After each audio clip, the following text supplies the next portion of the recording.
السلام علیکم ناظرین، ایک نیا ویلاگ لیے آپ کی خدمت میں حاضر ہوں جناب۔ کچھ طبیعت ٹھیک نہیں ہے تو ایک آدھ میرا ویلاگ جو ہے مس ہو جاتا ہے، جس کے لیے معذرت قبول کیجیے گا۔ لیکن اگر انسان کی صحت ہی نہ ہو تو پھر کام کرنے میں مزہ بھی نہیں آتا۔ فلسطین کا مسئلہ جو ہے وہ گلے کی ہڈی بن گیا ہے سب کے لیے۔ دیکھیں ٹرمپ نے جو ہے، آج کا میرا ویلاگ شاید تھوڑا سا لمبا ہو جائے تو اس کو آپ قبول کیجئے گا، اس کو شیئر کیجئے گا، لائک کیجئے گا، جہاں تک بھی ہو سکے۔ ٹرمپ نے جو ہے تمام اسلامی دنیا کے ممالک کو بلایا اور ان سے کہا کہ بھئی ہم یہ کرنا چاہ رہے ہیں۔ وہاں پہ لکھا کچھ اور گیا اور اناؤنسمنٹ کچھ اور ہوا۔ مجھے تھوڑا سا پیچھے بیک گراؤنڈ میں جانا پڑے گا۔ دیکھیں جب انگریز ہندوستان میں وارد ہوئے، انہوں نے جب راجاؤں، مہاراجاؤں، بڑے بڑے بادشاہوں کے ساتھ جب انہوں نے معاہدے کیے تو انہوں نے انگریزی زبان میں کیے، اور اس میں یہ کوئی شق ایسی ڈال دیتے تھے کہ جو ہمارے لوگوں کی سمجھ میں نہیں آتا تھا۔ یعنی اس وقت یہ کہتے تھے کہ جی ہاں ہم نے یہ لکھا ہے، یہ لکھا ہے، یہ لکھا ہے۔ جب دستخط ہو جاتے تھے، جب کوئی بات ہوتی تھی، پھر کہتے تھے نہیں ہماری تمہاری تو یہ بات ہوئی ہے، یہ دیکھو یہ لکھا ہوا ہے، اور ہمارے لوگ اپنا سر پیٹتے ہوئے واپس آ جاتے تھے کہ ہاں اب تو لکھت میں آ گئی بات، ہم نے دستخط بھی کر دیے۔ تو بالکل وہی ٹیکنیک یوز کی گئی ہے آج 200-250 سال کے بعد۔ بلکہ اس میں کیا، یہ ہمیشہ یہی کرتے ہیں، دکھاتے کچھ ہیں۔ یہاں برطانیہ میں اگر آپ کوئی چیز لیں، کوئی قرضہ لے لیں بینک سے، گاڑی لے لیں، تو بہت ہی چھوٹی چھوٹی اسمال رائٹنگ میں انہوں نے لکھا ہوتا ہے، ایک اسٹار مار کے، اور انہوں نے لکھا ہوتا ہے کہ جی یہ ہے فلانا ہے۔ جب کوئی بات اگر بگڑ جاتی ہے اور اگر ہم کورٹ میں بھی جائیں تو وہ کہیں گے دیکھو جی ہم نے تو لکھا تھا، انہوں نے پڑھا کیوں نہیں؟ تو یہ بڑی چالاکی ہیں، یہ صحیح کی جو ہے نا وہ گیم ڈالتے ہیں، وہاں پہ یہ کھیل کھیلتے ہیں۔ اب میں کل سے پاگل بنا بیٹھا ہوں کہ اللہ، چلو پاکستانی لالچی تھے، شہباز شریف لالچی تھا، جنرل عاصم منیر لالچی تھا، تو کیا ترکی کے لوگ بھی لالچی تھے؟ کیا مصری بھی تھے؟ کہ سارے تھے؟ سارے اسلامی ممالک جو ہے وہ فلسطین کو بیچ کے آ گئے۔ لیکن اب یہ پتہ لگا ہے کہ بھائی وہ یہ معاہدہ ہے ہی نہیں جس پہ دستخط کیے گئے تھے، وہ معاہدہ تو کچھ اور تھا، یہ تو نیتن یاہو نے بنایا ہے۔ اب مسلمان ڈر رہے ہیں کہ جی ہم نکلیں کیسے؟ بھائی کیوں نہ نکلیں؟ آپ صاف کہہ دو کہ ہمارا یہ معاہدہ ہی نہیں ہے۔ تمہیں جب معاہدہ کیا تھا تو تمہیں کاپی تو دی ہوگی نا، ایک ایک کاپی تو دی ہوگی انہوں نے یا نہیں دی؟ وہ کاپی تم بھی شو کر دو کہ بھئی دیکھو یہ ہمارا معاہدہ تھا، یہ ہماری کاپی ہے۔ دیکھیں بجلی کے بل پہ میری لڑائی ہوئی کراچی الیکٹرک کے ساتھ، تو میں لے جاتا تھا تو میں ان سے اسٹمپ لگوا کے لاتا تھا کہ ہاں جی میں نے آپ کو یہ اپلیکیشن دی ہے، پھر وہ پنگا نہیں کرتے تھے۔ اور پھر ایک دفعہ پنگا کرا تو میں ان کو اومبیڈسمین، جس کو ہمارے ہاں کیا کہتے ہیں، وفاقی محتسب، اس کو اومبیڈسمین کہتے ہیں انگلش میں، یہاں وہ یہاں پر بھی ہے، برطانیہ میں بھی ہے، تو میں اس میں ان کو لے کر گیا۔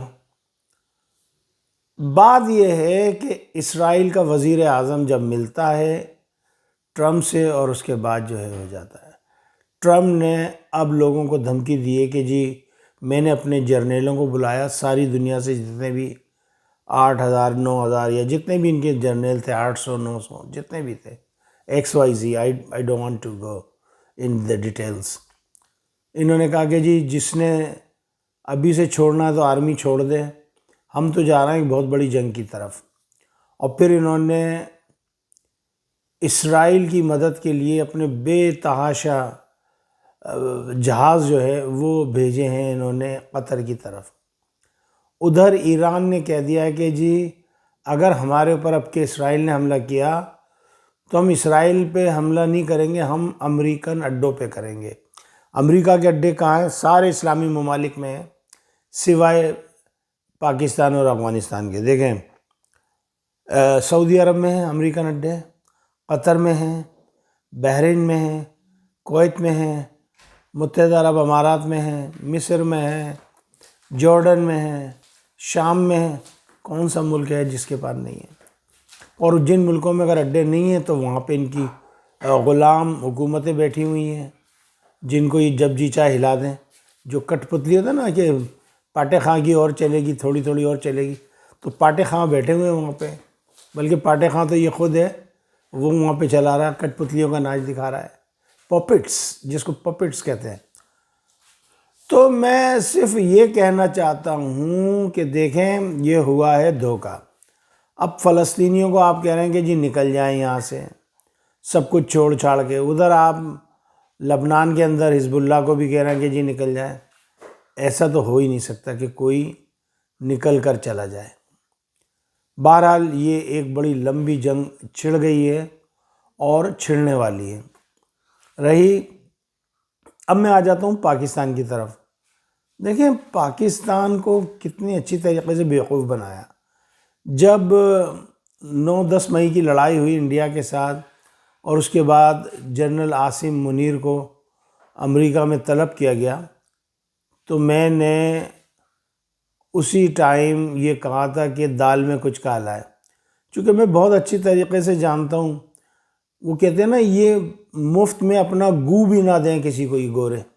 میں ان کو جانتا ہوں، میں اس کنٹری میں 34-35 سال سے رہ رہا ہوں. میں ان کو بہت اچھی طریقے سے جانتا ہوں. یہ کوئی چیز مفت میں نہیں کرتے آپ کے ساتھ. آپ کو دکھائیں گے کہ ہم یہ فری میں دے رہے ہیں، یہ فری میں دے رہے ہیں، لیکن فری میں کچھ چیز نہیں ہے. پھر جو تعریفوں کے پل باندھے ڈونلڈ ٹرمپ نے، اور جو کہ ہمیں پتہ ہے، دیکھیں جب ڈونلڈ ٹرمپ کو الیکشن میں ووٹ دینے کی بات ہو رہی تھی میں بڑا شدید مخالف تھا. میں اس لیے مخالف تھا کہ میں اس کو جانتا تھا بہت اچھی طریقے سے کہ اس نے کرنا کیا ہے. چونکہ جب یہ پہلی اٹیمپٹ میں آیا تھا تو اس نے یروشلم کو اسرائیل کا دارالحکومت قرار دیا تھا. اس نے مسلمانوں کو گھیرا کہ جی ابراہیم اکارڈ کے اندر آ جاؤ اور تمہاری ایسی کی تیسی. اس نے کئی ملکوں سے جو اسرائیل کو قبول کروایا. اب یہ اس میں تھا کہ جی اب پاکستان بھی قبول کرے، یہ بھی کرے. پاکستانی عوام سے میری درخواست ہے کہ بپھر جائیں، سڑکوں پہ نکل جائیں، لیکن اس غیر قانونی کام کو کبھی بھی قبول نہ ہونے دیا جائے انلیس، جب تک فلسطین کی ریاست مارز وجود میں نہ آ جائے. کیا سمجھتے ہیں یہ لوگ؟ کیا سمجھتے ہیں؟ دیکھیں مسلمانوں، یہ زندگی ہمیشہ کے لیے نہیں ہے، یہ بڑی مختصر سی زندگی ہے. کل ایک میرا بھتیجا لگتا ہے، اللہ اس کو غریق رحمت کرے، میرے پاس اطلاع آئی ہے پاکستان سے کہ کل جوان بچہ جو ہے وہ گیا دانت دکھانے کے لیے. وہ دانت پتہ نہیں نکال رہا تھا، کیا کر رہا تھا، اس کو وہیں ہارٹ اٹیک ہوا اور وہیں پہ انتقال ہو گیا اس کا. آپ بتائیں زندگی کتنی مختصر سی ہے.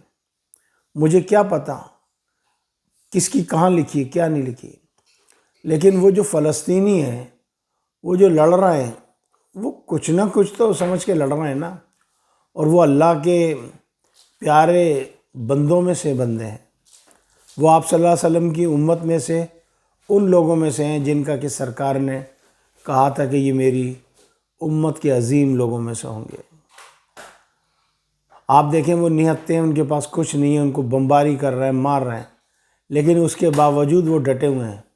یہ تو وہی مثال ہو گئی جو طالبان والی تھی کہ پوری دنیا کی افواج ایک طرف تھی اور طالبان ایک طرف تھے. 20-21 سال انہوں نے جد و جہد کی، آخر کار انہوں نے امریکہ کو دھول چٹائی. آج مسلمانوں کو کیا ہو گیا، اور یہ جو کہ ہم پاکستان سے یہ کر لیں گے وہ کر لیں گے، یاد رکھو جس چیز پہ پھول رہے ہو یہ بھی نہیں رہے گا.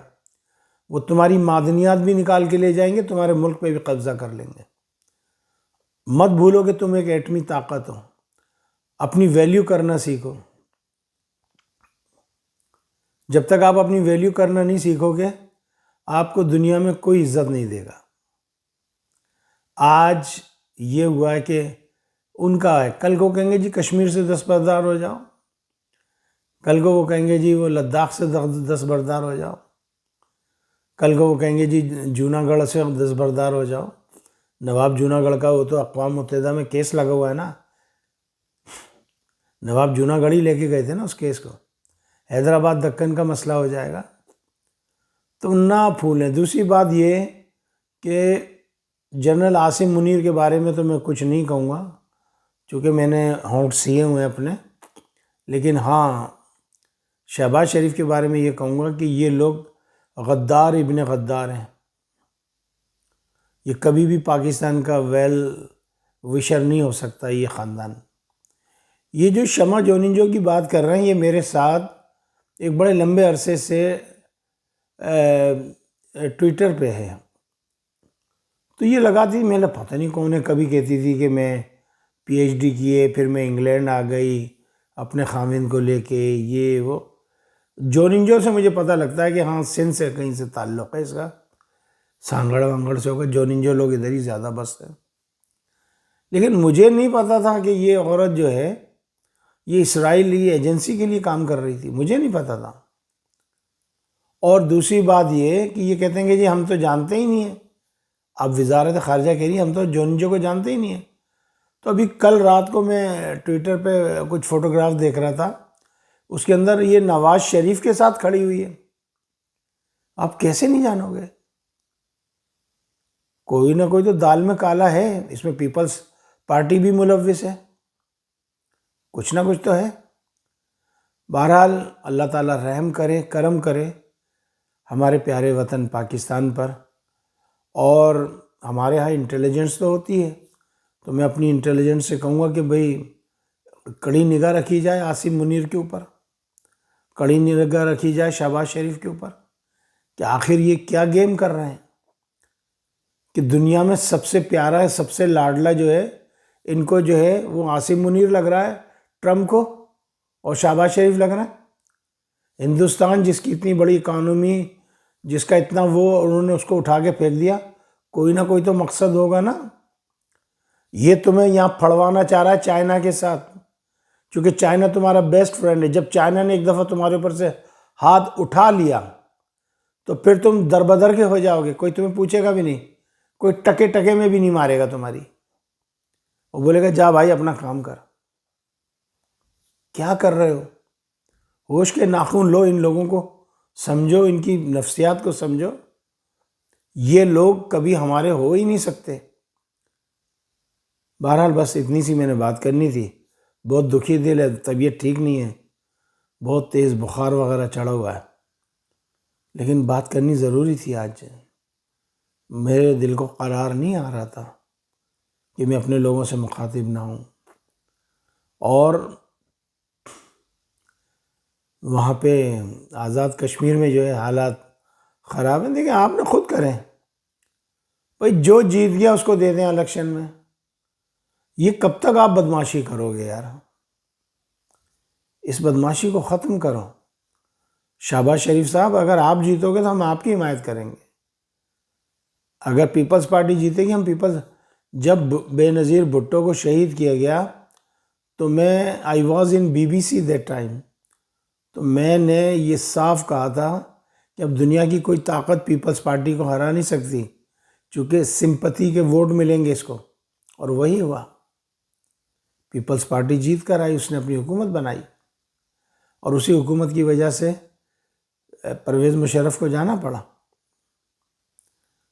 دیکھیں بے نظیر کی مجھے ایک بات بڑی اچھی لگتی ہے کہ وہ جو جمہوریت ہے یا جو ووٹنگ سسٹم ہے، یہ سب سے بیسٹ ریونج ہے، سب سے بیسٹ ریونج ہے۔ آپ کب تک عمران خان کو جیل میں ڈالو گے؟ کب تک آپ دوسروں کو لڑاؤ گے؟ لڑاتے رہو، ہمارا کیا ہے۔ چلیں جی، اپنا اپنا خیال رکھیے گا، دعا میں یاد رکھیے گا، اللہ تعالیٰ کرم کرے پاکستان کے اوپر۔ پاکستان زندہ باد، افواج پاکستان پائندہ باد۔ السلام علیکم ورحمۃ اللہ وبرکاتہ۔